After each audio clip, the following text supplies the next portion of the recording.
This is the Sandy Boy Productions podcast.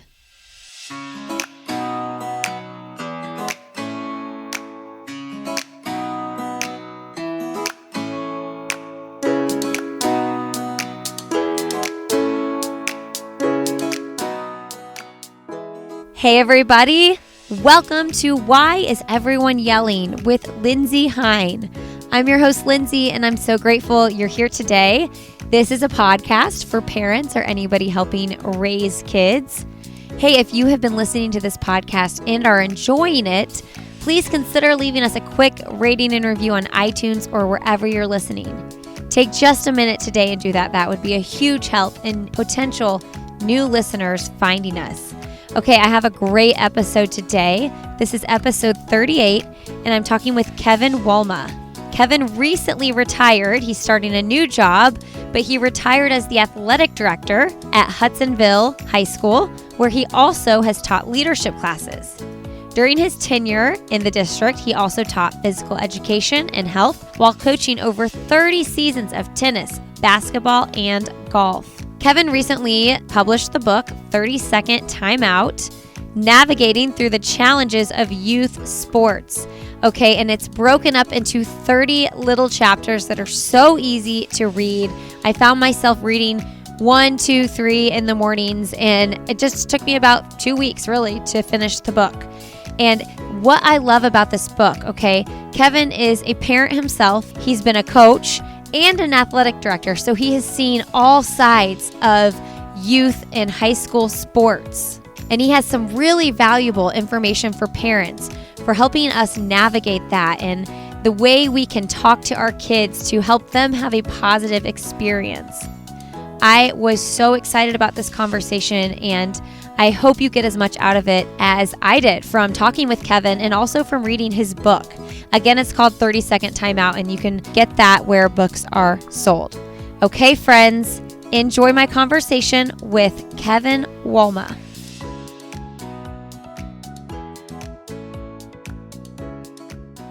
All right, well, today on Why Is Everyone Yelling, we have Kevin Wolma on the show. Welcome to the show, Kevin. Thank you, Lindsay, for having me. Appreciate it. I'm so excited for this conversation.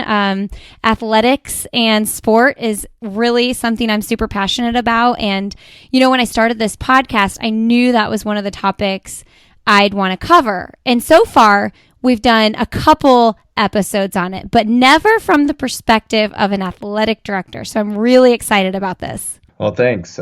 It's not only from an athletic director, but a coach and a parent as well, as I've struggled with many of these topics that we're probably going to discuss today. Yes. So, okay, I just read your book, 30-Second Timeout. Congratulations for writing a book during a pandemic. Yeah, thank you. It was, you go from 60, 70, 80 hours a week in the athletic director world to nothing. I felt like I needed to do something. And so I had a collection of these that I've already started to write and put it all together during a pandemic.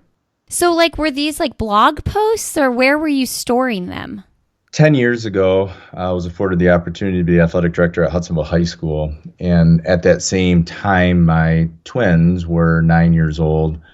And then my youngest daughter was 6. And my twins especially were starting to get into youth sports. And I started to see from firsthand experience of some of the challenges that youth sports kind of gives to parents. And I struggled with some things. And so when I got into the new role, it almost became therapeutic that I would write some of these, you could call them blog posts, and I would post them actually in our district newsletter, which went out once every 2 months. And before I knew it, when I got to the end of the pandemic, at the thinking about writing this book, I got to number 30. Wow! And it's called 30-Second Timeout, and I had written my 30th one, and I thought, man, I'm going to put this all together at this point and write a book about the experiences that I've had over the last 10 years, from the perspective of a parent, of a coach, and of an athletic director.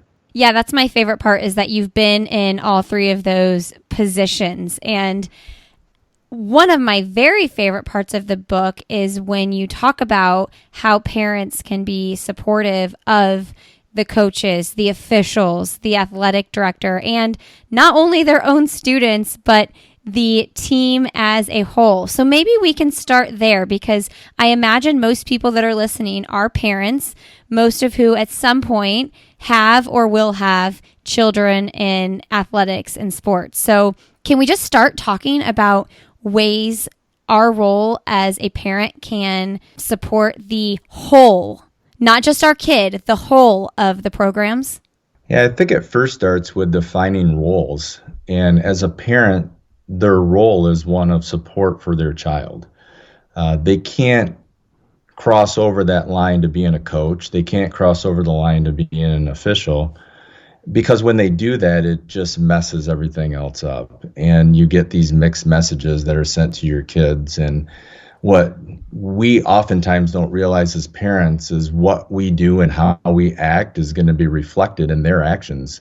Maybe not right at that moment, but later on in life. And so parents have to understand their role, and their role is one of support. They're not there to fix problems for their kids, because athletics is something that is going to provide a lot of adversity, which is actually a good thing. You know, I have conversations with parents, and when they're going through a tough time and they're frustrated, and I often have to have them reflect on the fact that this is a good thing, you know, that they're going through this struggle. This is going to help them later on in life. And your role is to support them, to be there for them. For them, if they have questions, they can ask you, but it's not for you to jump in and fix that problem, because at some point they're going to run into a situation like that again later on in life. Oh my gosh, that's so good. That's so true.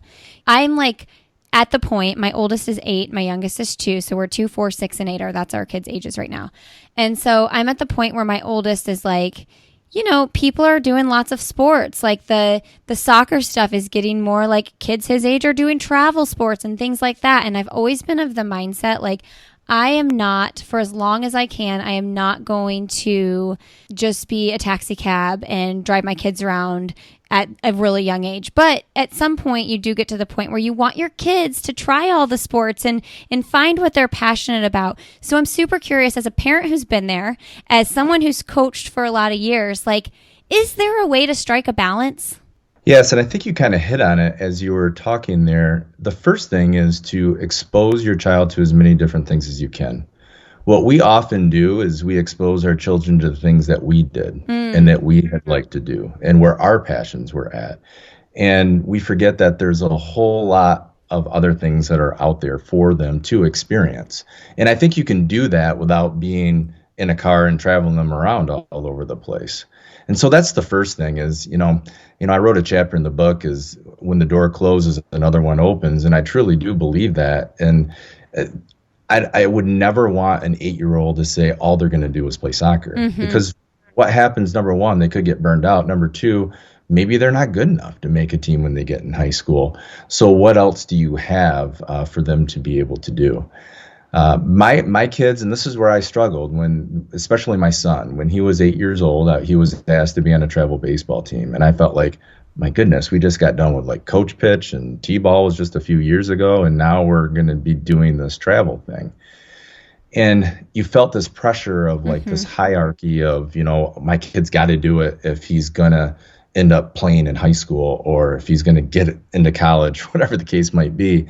And so I felt this pressure. And the same thing with basketball. He was asked to be on like this travel basketball team at 8 years old. And that was hard for me to kind of come to grasp with, are we really doing this? Well, if you fast forward, they're both in college now. And my son never played varsity baseball, and he never played varsity basketball. But he had a great career on the tennis court. He ended up running track.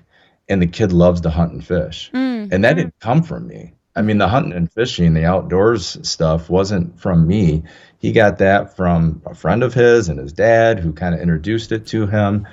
But he was exposed to a lot of different things over the years. And eventually your kids are going to land on things that they're going to be passionate about. And it might not be athletics, and that's okay. Oh my gosh, I love that. So did you, in fact, not do the travel? We did. Oh, you did do it. You went ahead and did it. Yes, we did it. And okay. I guess that was a part of it, is we did that travel baseball for probably 8 years. Wow. And it got to where my son's, he was a pitcher, and he had an injury, and we knew that the injury was probably going to require a surgery that was like 50% that was going to work or not. And it's pretty sad when you're 16 and you have to decide the fact that, my baseball career is over. But even with that, I don't know where he would have been or if he would even have made the varsity team at that point. But it just goes to show that an injury could stop, that career from continuing on, or it could just be a lack of interest, or it could be just you're not good enough. So that's always been my number one thing, is expose them to as many different things as you can, because I feel like our goal as parents is to get them passionate about something that's going to drive them past these years of being in our house and being a part of youth sports and so on and so forth. Okay, so I almost hate asking these questions because I don't want to make people cringe. Like, no, I don't live my life in regrets. But as someone who is coming up at the age where people are doing, like we did have an invitation. They use that word invitation to make you feel special. And then you spend $1 million right. And give so much time. And we decided not to do it. And we are doing like a lower key sort of like, we go about an hour away for a game sometimes. Yep. But would you do it any differently as far as the 8 years of travel now looking back? Or are you just like, no, that was part of our path and that's what we were supposed to do and it ended up working out differently than we thought? I wouldn't have changed anything. Okay. Because we didn't look at it as the end goal of being this. Uh-huh. We looked at it as a way for him to develop his social skills, which he was able to do, to be a part of a team, learn how to be a good teammate, because we often talked about that at home, and develop friendships. And this did that, for him. Where people get caught is when the end game for them is a college scholarship or on the varsity team. And then when that doesn't happen, they may look back at that and saying, why did we do all of this? Mm-hmm. But I really feel like all of that is good. And all of that can have a lot of positives to it. It's just how you look at it and how you package it within your own family structure. I mean, was it a lot of time away from home for us? And did we drag the girls along with us? Yeah, but that there was also friendships that were developed along the way with other families. And so there was a lot of good that did come out of that. And so what can you control and what can't you control? And you can't control getting a college scholarship or being on the varsity team or making a team later on in life, but you can control being a good teammate and learning to work hard and discipline. And so if you focus on those things, no matter what you put your child into, that's where you're going to see the benefit. Wow, that's so good. Okay, so you mentioned like your son got injured and then, like if you're not good enough to make the team. And I was thinking about that because, my biggest passion in high school was running. I was a cross country runner and a track runner. Well, guess what? You don't get cut from the cross country team and the track team. I mean, you can not make varsity on cross country, but you're still running in all the meets for the most part. Not sectionals, but they usually have like an open meet or whatever. So, man, that you have a chapter in the book about that. Like, what happens when your kid does get cut? Because especially if you spend so much of their childhood growing up, investing all this time and energy, and then they just get cut and they can't play in high school because they didn't make the team. What is our go-to response and action as a parent? First of all, I kind of outlined in that chapter of how difficult a decision that is for all parties involved. As a coach, it's painstaking to know that you could be ending somebody's dream and goal that they had to be able to do. And so it's hard. Cuts are hard for everybody that's involved with it. But my go-to would be, you're not going to get every job that you apply for. Mm-hmm. And so this is kind of, again, a part of that experience of dealing with some adversity and failure. And it's hard. There's going to be some tears. There's going to be some hard conversations. There's going to be disappointment.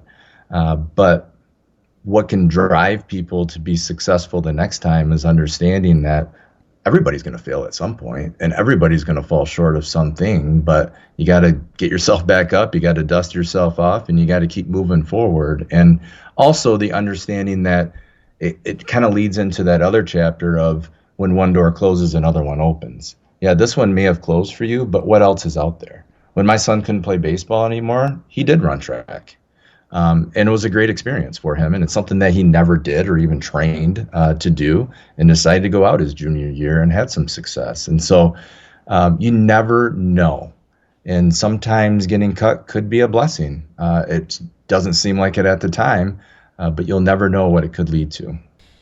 Yeah, it is so hard. And I do like that you mentioned that, like, as a coach, like how hard that can be. And as I was reading those chapters, I was remembering a kid that I went to high school with, because in the book you talk a lot about team players who might not be starters, who might spend a good amount of time on the bench, but when they're in and they're playing, they're a very integral part of the team, and they're an integral part of the team while they're on the bench cheering on their teammates. But I remember this kid, and he loved basketball. I mean, you knew he was always playing basketball no matter where he was. But up until even our senior year, I still think he was playing on the JV team. But he just wanted to play basketball. I'm sure he would have loved to be on varsity and be a starter. But you could tell in his demeanor and how he carried himself, he wanted us to win. He wanted our team to be the best it could be. And he was on JV, I mean, it was what it was. So yep. Let's talk about that a little bit, like how we as parents can influence our kids to not just like put themselves on center stage and think, what's best for me? What's best for me? Because what we need to teach them is what's best for the team. Yeah, it goes down to the principle of let's be 1% better tomorrow than we were today. And it doesn't matter where you're at, because if you're 1% better, even if you're the 12th person on a basketball team, you're going to make your teammates better. I'll tell you that the two greatest leaders that I had over my 25 years of being involved in high school athletics, one of them was that 11th, 12th man on the team, and the other one was the 8th man on the team. Neither one of them started. Neither one of them were all-conference players. Neither one of them ever had their name in the newspaper. But those were the greatest leaders that I had, because they had so much respect from the guys on the team because of how they approached the role that they had, that they could say anything in a locker room to a starter, to our best player, and it spoke volumes to them because they understood how much they put in to that sport and not getting the same out of it as maybe some other people have. And I've always told that story that, really the greatest leader that I've ever had is somebody that never played a whole lot for me. So there's roles for everybody. And, you got to be, as a parent, you also have to maybe talk through that with your child as far as what role best can you play on this team? What can you do to make the team better? Because that's the ultimate goal. This isn't about you, and this isn't about us. This is about all of us, together collectively to try to create the best experience possible for our kids.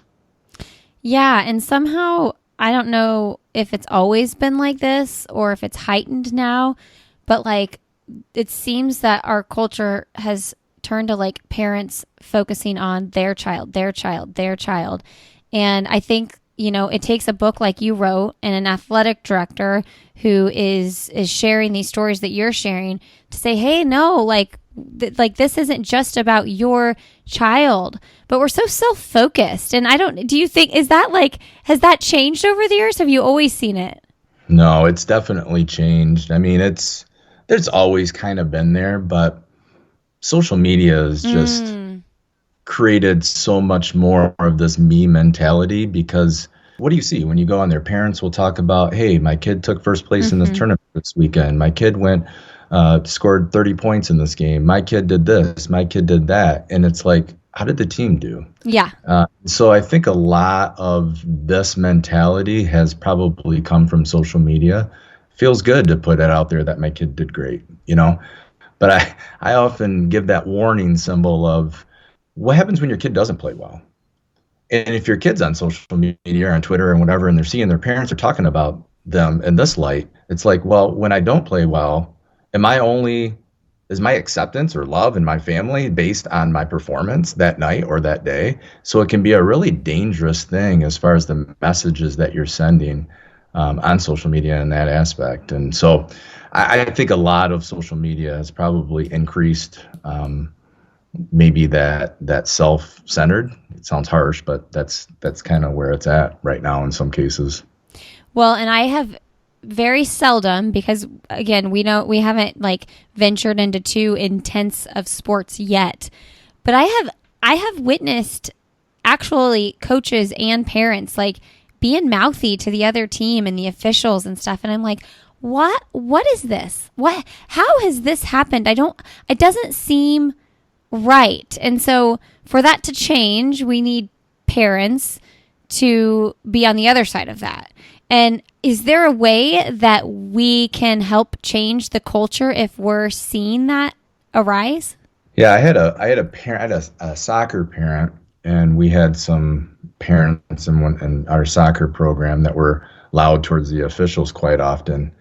And, I would write these, I would talk to, at parent nights and that kind of thing. And it didn't really seem to send as hard of a message, but when a parent can approach another parent, it's way more effective. So this parent brought suckers to games, and she would pass them out. And she said, I think you would need this, because if you have a sucker in your mouth, you're probably not going to say the things that you're going to say. That's so true. And you know what? It worked. It was amazing. And so what I tried to do is create a partnership with like one parent rep on each team, and they would be my go-to person. Like, hey, what's going on? What do you see? Anything I need to address? Anything I can help you with? And you create this partnership that kind of would help in that regard. But yeah, I agree. I mean, and what people don't realize is that we can't play these games if we don't have officials. In Michigan right now, we have such an extreme shortage of officials. The average age of like our basketball officials is 55. And if we don't start doing something, I don't know what it's going to look like 10 years from now. And if you'd ask officials, why are they getting out of it, or why don't they go into it, and said, why would I go do something for 2 hours where I'm getting yelled at? And so, again, it goes back to, what's your role as a parent? Your role as a parent is to support your child. Your role as a parent is not to officiate, because you don't have any control over that. I often laugh, like, they are so upset right now at the officials, but yet, is the official ever going to change their call because a parent is yelling at them in the crowd? And so they don't realize two things. One, it can be embarrassing to their own child to hear that their parent is complaining. And the other thing is, like, it's not going to change. I mean, officials are going to make mistakes just like the players do, just like the coaches do, just like we do as parents. None of us are perfect. So there has to be some grace involved when we talk about all of these things. I love when you say that we should all like stand up and cheer for the officials when they're announced.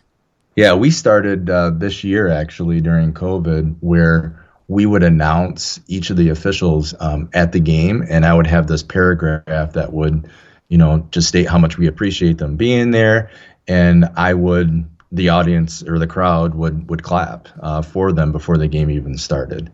And I stole that idea from another AD in our conference, and I thought that is such a good idea to do. We need to do more to recognize them in a positive light, so they feel like they're valued when they're there at the games.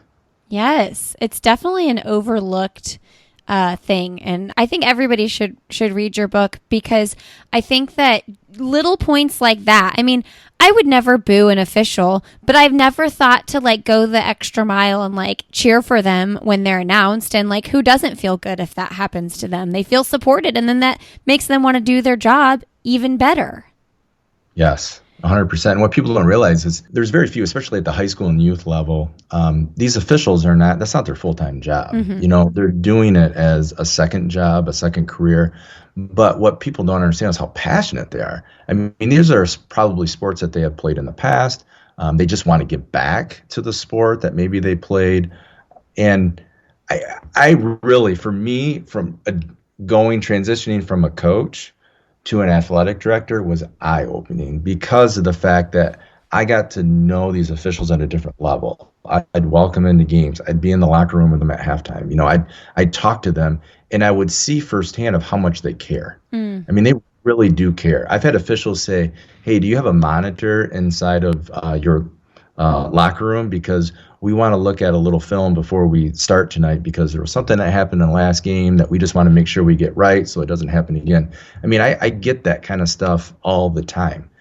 So it's not like these guys are going out and their job is to mess things up. They want to do a good job. It's just hard. You're talking about fast-moving sports where things happen at the blink of an eye, and they have to make a decision. And yeah, they're not always going to be right, but I've never been to a game in my 25 years where an official has taken the game away from another team because of a call that they've made. There's just too many plays during the course of a game that occurs that contribute to that. It's just not one call or a couple of calls that's going to change the outcome. Yes. I don't know what coach you were talking about, but at one point you were writing about how that did happen at the end of the game. And coach was like, yeah, we lost that call, but we had like multiple opportunities to have not lost the game earlier in the game. It wasn't that one play or that one call. And that coach didn't blame anything else. They just acknowledged that the entirety of the game, they lost. And by him doing that, his kids never complained about it. His parents never complained about it because as the leader at that point, he set the tone of this isn't about them. This is about the 32 minutes that we just played. And yes, that one call came down at the very end of the game, but why were we down by 2 at that point? We could have made a couple free throws a couple minutes before that. We turned the ball over before that. So I think the response was like awesome. And that right there does a lot of teaching to a lot of people. Yeah. And your role as coach is also teaching, just like your role as parent is also teaching. I think one of my favorite chapters in the book is the release chapter. And when you say one of the single most important things we can do for our children is release them into the game. So we're letting the coaches coach, we're letting our kids play, and we're stepping back and we're cheering for the team. So can you just kind of expand on that chapter a little bit and what the most important pieces are there? Well, I think the most important piece is, when parents are been tied in as far as, involved through travel and all this, they maybe have money that they feel like is invested. They have a tough time of just letting their kid go and letting the coach do their thing. And because what I really wrote this chapter is for those parents at basketball, volleyball games that sit in the very front row and talk to their kid the entire time. And in my mind, I say that phrase over and over again, release them to the game. Because if you don't, I don't think you're going to maximize their full potential. There's too many mixed messages that are being sent by different people. And so if you say your coach is your coach, and every coach, can be different in their philosophy, but that's okay. There's growth in everything. It might not be the same as what they did on their travel team, or it might not be the same as what I've taught them at home.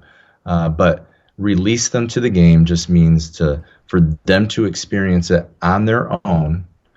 And then whatever happens from that point, as a parent, we're there to be able to support them, celebrate the successes, put our arm around them when they don't have that success, and encourage them to be able to keep going. And it really, what it does, it just puts everybody's roles in place, where the coaches coach, the players play, and the officials officiate. And the experience is just going to be way greater if we do that. Yeah, and I mean, I see why it's tempting. Like, I've watched my son play soccer, and I thought, why isn't he doing this? Why isn't he doing that? But I'm like, this isn't my job. This is the coach's job. But I've had to bite my tongue, like, move up or whatever. Like, maybe his coach actually doesn't want him to move up. I just think that. And who says I know anything about soccer that I played when I was a child, Right. Yeah, and that happens. And I'm guilty of that too. I'm probably guilty of it maybe more than most because I've coached. And I feel like, well, I know more than that guy. I coached at the varsity level of basketball for 9 years, I'm like, but you're so true. I mean, what they have them do, we might not know. So yeah, we can't be blurting out instructions to them because that can be confusing. And from that, they're probably not going to perform as well. So I think it's just important, again, to just release them to the game and let them experience it the way that it's supposed to be experienced. I mean, I can't imagine being in your shoes though. And like actually like knowing what it's like to be the coach and like knowing the game inside and out and sitting there and just thinking, okay, I would have done this differently. Cause like you're actually in a position where you've been the coach, you've done the thing. So it actually takes probably a lot more to stay quiet in that position. So I've learned to be a good basketball parent. Like I can sit in the bleachers, but when I sit in the bleachers, I usually sit high because the closer you get to the floor, the more apt you are that you want to say something. And I talk about that in one of my chapters too, just about, proximity and ways that you can almost remove yourself from doing something you probably shouldn't do. Because I've seen it and I've learned that the hard way. But I struggle as a tennis parent. I play tennis, I coach tennis, and I watch my kids play tennis, and my expectations are just through the roof. And I never sit with my wife. I'm usually about 30 feet away, and I really work on my body language because kids can pick up on parents' body language. And if they see, my head down or a parent's head down, or we're shaking our head, or we got this disgruntled look on our face, then sends the message to them that I'm not playing well, and it's not going to help them at all. So it's not easy. It's not easy. I'm not perfect, and I want that to be known to the world. I struggle with this like a lot of other people. So I've had to try to come up with ways to be able to help myself, to then help my kids be able to have the best experience possible. I love that you said that too, because, coming from your position as an athletic director and being on the coach's side too, it does make me think maybe he's just calm, cool, and collected about all these things, but you are actually like taking the steps to do it well. I see that. Okay. Yeah, I wrote this book for me, first and foremost, and then from there it just became helpful to hopefully other people, because I wanted to be real. I wanted it to be a shared experience. I didn't want it to be, okay, I'm writing a book because I'm preaching to you because I'm perfect and you're not. I really, the idea behind this is to be authentic, in the fact that, I get it. It's hard. That's why I called the book 30-Second Timeout: Navigating Through the Challenges of Youth Sports, because it is not easy. It's not easy to see your kid fail. It's not easy for your kid to see them not make a team. None of those things are easy. And so I whatever resources are out there to help people, I'm hoping this is one of them I can. Hey everybody, a quick break here to thank Previnex for supporting this episode of the podcast. Previnex is a great company that has clinically effective supplements and protein powder. I take my daily vitamins from Previnex. I feel like for years I was looking for the place to get my daily vitamin, and I didn't want to just get some generic brand that I found at Target. And I finally found a place that I feel good about what I'm putting into my body. They also have kids vitamins as well. And my kids get a big pack of nutrient-dense smoothies daily using the Previnex Neurify Plus protein powder. We put lots of frozen fruit and fresh spinach and kale in there, as well as I throw one of the kids' multivitamins in as well. I feel like I can't always, and I don't always, feed my kids super healthy 24/7. So this one little mini meal they get every day, I know they're getting just like a huge hit of nutrients, and that feels really good for me. And then we also just had Annie's mac and cheese for lunch. So, it's all about balance, everybody. Their protein powder is also delicious. I shake it up and have it with water right after a workout when I'm needing to move from one thing to the next fairly quickly. You all can save when you go to Previnex.com. Use the code Lindsay15, Lindsay15 at checkout, and you'll save 15% off your order. That's Previnex.com. Use the code Lindsay15 at checkout, and you'll save 15% on your order. And that's Lindsay with an EY, Lindsey. All right, enjoy the rest of my conversation with Kevin Walma. Okay, so one of the things you say in this book, but I've heard this before, and actually just a neighbor said it to me the first time I ever heard it a couple years ago when, my son first started playing soccer with his son, is that the best thing you can say to your kid when they get off the field or court or whatever is, I loved watching you play. Yep. And so, whether they play what you perceive as well or not so good, like that's your main message. Like, I loved watching you play. But the second part of that, what happens when your kid doesn't play? And that's why I wrote that chapter, because we've all been told that, like, hey, I love watching you play, but you know what? Your kid doesn't always play. Some kids don't play. And so what's the conversation you have with your kid when you don't play? This really came to light for me when my twins were freshmen.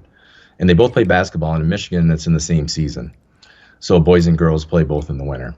And my daughter started on the freshman team and played a lot. And my son was a role player. Sometimes he got in, sometimes he didn't. Well, this just happened to be like right before Christmas break. My entire family was, on my wife's side, was in the gym because they were going to play back-to-back. The boys were playing first and the girls were playing next. And, or actually it was the girls were playing first, boys were playing next. And my daughter played a lot, played well. It was fun to watch. And then the boys game started and my son didn't play a second and his whole family was there. And so to have this, like, okay, we're treading on some like water here because thin ice, because what do you say? What do you say to my daughter? It's easy to say to her, hey man, I love watching you play. That was a lot of fun tonight. My son didn't play. And so it really made me think, and that I wrote this chapter right after that moment because I didn't really have anything good to say to him after that was done. And so it really made me think and process of what do you say? What conversations do you have when your kid doesn't play? Because automatically you can go to the negative. Hey, my coach doesn't like me. I'm better than Johnny, and I don't know why I don't play in front of Johnny. Instead, in the chapter I wrote, how about just talking about the game? Just from your perspective of being on the bench, who played really well? Start with the positive first. Who played well for you guys? And how about that kid from the other team? He was really good too. And from that, you start talking about the game. Then it might get into more of a deeper conversation where they might bring up, because that's the goal. You want them to kind of bring it up and say, Dad, I don't know why I'm not playing. And that can lead into, well, what do you think? What do you think that is? Why do you think you're not playing much? You think it's defensively, or you're not shooting the ball well in practice? And so it just leads to so much more of a healthier conversation when you can look at the totality, the whole picture of it, instead of just pinpointing the negatives right away and going there, which is a pretty easy thing to be able to do. It's so hard because you're so naturally biased towards your own kids, right? So like, even though we're mature, grown-up adults, like, you still get this like defensiveness to you, like, why isn't he playing my son? Like, just give him 5 minutes, just give him like a few minutes of the game. Now I'm curious, like, from a coach's perspective, what's your response to that? I think you hit the nail on the head in the beginning, that we all kind of have our biases towards our kids. And so if you're going to have a conversation with a coach about that, I mean, the coach has just got to be real. These are the things that I see. These are the things that he does well. But you know what? Unfortunately, the person that's in front of them playing more minutes, he also does X, Y, and Z well too, where your son or daughter may struggle a little bit more in that regard. But then as a coach, I think it's always important to focus on the positive. I mean, your kid brings this to the table. Your kid does this really well. And I love having your kid because he's super coachable. I think that's the greatest compliment you can get as a parent from a coach, is like, your kid is coachable. Because if your kid is coachable, you know that he's going to be he's going to be good in the workforce someday. He's going to be a good employee for somebody. So just, that's a great question. And those are a lot of times hard conversations for coaches to have with parents, especially if the parents really feel like they're so much better than maybe what they really are. So as a coach, I've learned honesty is the best, and you just, you gotta let them know these are the areas that they're lacking at this point, and these are areas of growth that they can work on. And even with that, though, sometimes it's frustrating because you could improve in an area and you still might not be good enough because the person in front of you is so good. I mean, I wrote a chapter about that in the book. My junior year in high school, I was super excited because I thought I'd be in the rotation and I thought I'd be, one of the first people off the bench. And then this kid decided to come out that hadn't played since his freshman year, but he was the best athlete in the class, and he was a senior. And I knew at that point, I was like, yep, I'm not probably going to play as much now because here's one more person, even though he hasn't played, he's a better athlete than I am. And sometimes those are hard pills to swallow in certain situations because it's hard, knowing the fact that you could do all this and still maybe not get afforded the same opportunities because somebody else is just better. And that's so hard too, because that's as a junior in high school, a lesson for you. Like, yes, I want my team to be the best it can be. And that's going to be this super athlete taking that spot, even though I've worked my butt off for it. It's like Michael Jordan going to play baseball. Like, come on, man, there's other people here. Right, for sure. And that's the mentality that you have to have is he's going to make the team better, probably not going to play as much. Yeah. And I learned a lot from that. I mean, I learned patience. I learned the value of a teammate. I learned what a different role looks like on a team as I was sitting on the bench watching these kids play. And so it helped me as I got older and as I got recognized that that's we got to value everybody on the team because everybody plays an important role in this. Yeah.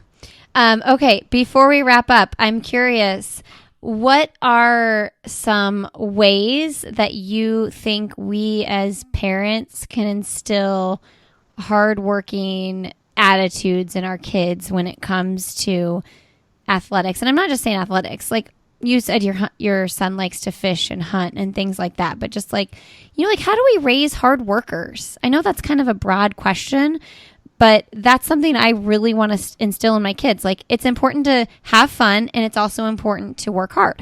I think the first thing that you need to do is establish values. Because when your kids recognize values, they understand that all of those values are in control. They're in control of, and they can improve on, and it's going to make them better in whatever they do if you take athletics aside. So, we in our family have done everything from like a one word, like I want you to pick one word for this year, and what's super important to you that you want to make sure is at the very foundation of everything that you do. And then as they get older in high school, I teach a leadership class, and we talk about core values and what do you want to be known for. What do you want out of this experience? And when you start breaking that down and you come up with some different values, those are the ones that guide your decisions. Those are ones that guide everything that you do. And so from that, I think you learn to work hard. You learn that things aren't easy. You learn discipline. You learn what it means to be a good teammate. You learn compassion. That's one thing that we've tried to instill in our own family, and something that I've done in leadership classes is focus on the things that you can control, because when you do that, that's just going to help you in whatever you're going to do in your life. I mean, and it releases so much anxiety because you also are, in a way, releasing the things you can't control and embracing what you can. 100%. Because society right now is so based on winning and being successful. And those are things we can't always grasp and control. So what can we grasp and control that can help us to be able to pursue our dreams and goals? So that's the most important thing. Control the controllables.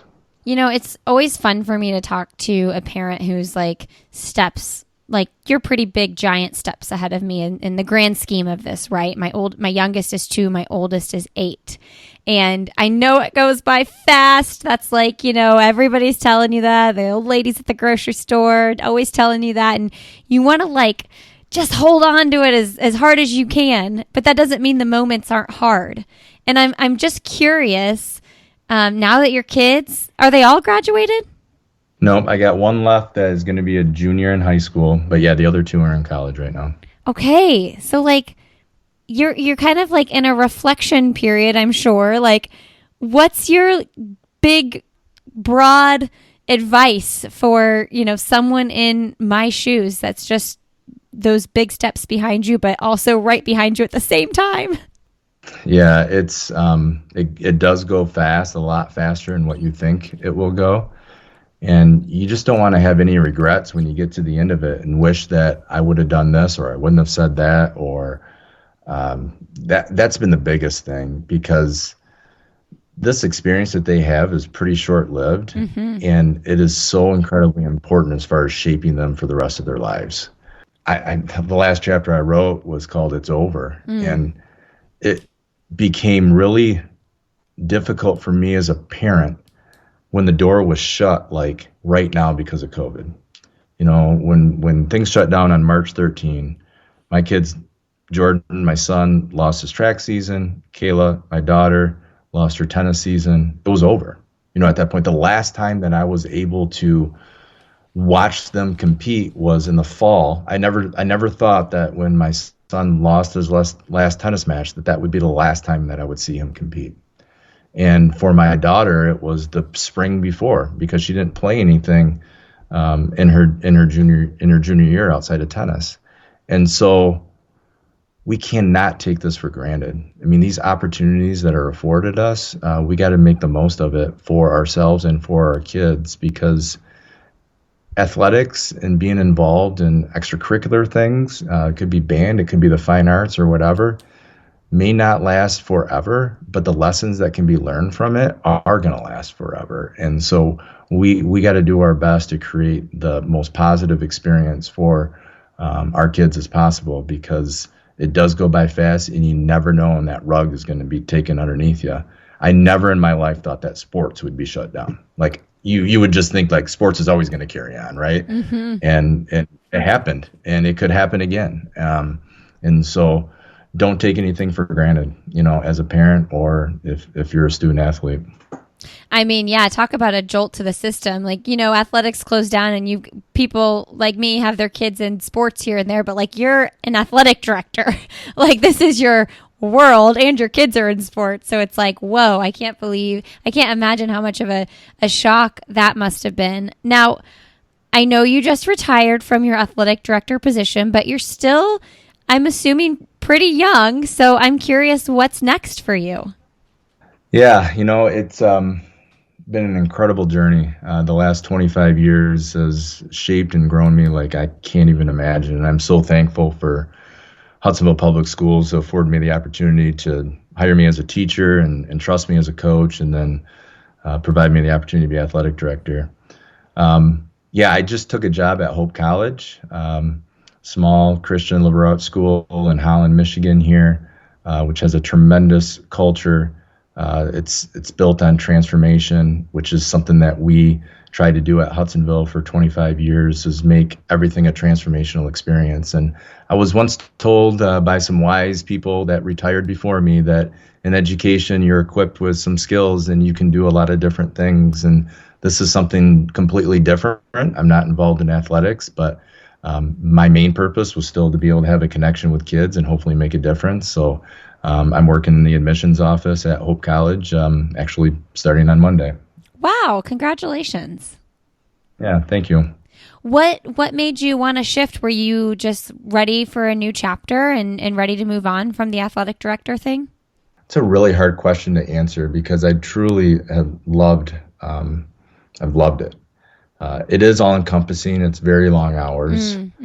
It can wear on you. A lot of times you're working a first and second shift job. I'll leave at 7:30 in the morning. I'll get home at 9:30 at night. Wow. Which can be taxing on your family. For sure. And my kids were great. My wife is amazing. There's no way that I would be able to do what I was able to do without her support at home. And she's unbelievable. But it just came a point, I think, where I wasn't really looking. It kind of came to me a little bit, like an interest, like, what do you think about like admissions? And I was like, I thought I only know education. I only know the athletics. And then the more I started looking at it, the more I was like, there's some parallels here. And it's really kind of interesting to me. And I'm excited to be a part of a Christian, vibrant Christian community there. and just a great college that I've had a lot of respect for. I mean, if there was anything that was going to leave education, Hope College was right there up on the list because I just had built a lot of relationships through athletics over the years with a lot of different people there.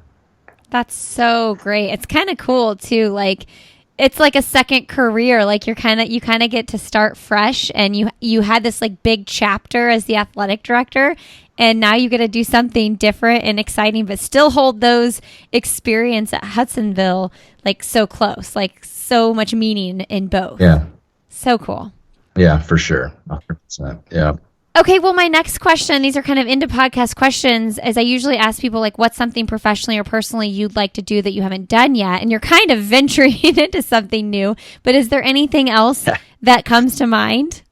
I mean, I'm in it right now. It's funny when you say that question, it's like, yeah, I'm here. I'm doing something completely different professionally. I mean, I think personally, hopefully I have a little bit more time in my schedule that I can get back into shape a little bit. I would like to, make exercise more of a part of my day. And so I'm kind of excited about maybe some opportunities to be able to do some of that I just felt like was not there before because of some of the long days that I've had.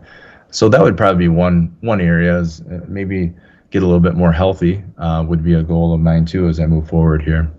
Well, I'm thinking, like, as you're talking about all those long hours, I'm like, add your athletic director to your teacher appreciation gift list. Yes, if any of you guys out there have an athletic director, send them an email and tell them thank you, because we don't get a lot of those at times. We're a customer service oriented type job, and you get more negatives than you do positives. And the positives really, really, really do mean a lot when they come our way. Yeah, because you're the head. So, like, I think that a lot of parents probably have a lot of coach interaction, like all of that. But yeah, okay. So I'm taking notes for when my kids are in high school and they have, or middle school, or whenever that starts happening. Shout out to the athletic director. Got it. Okay. Do you have a trip or an experience you've taken with your kids that you're like, you have to go try this with your kids? We're a really adventurous family.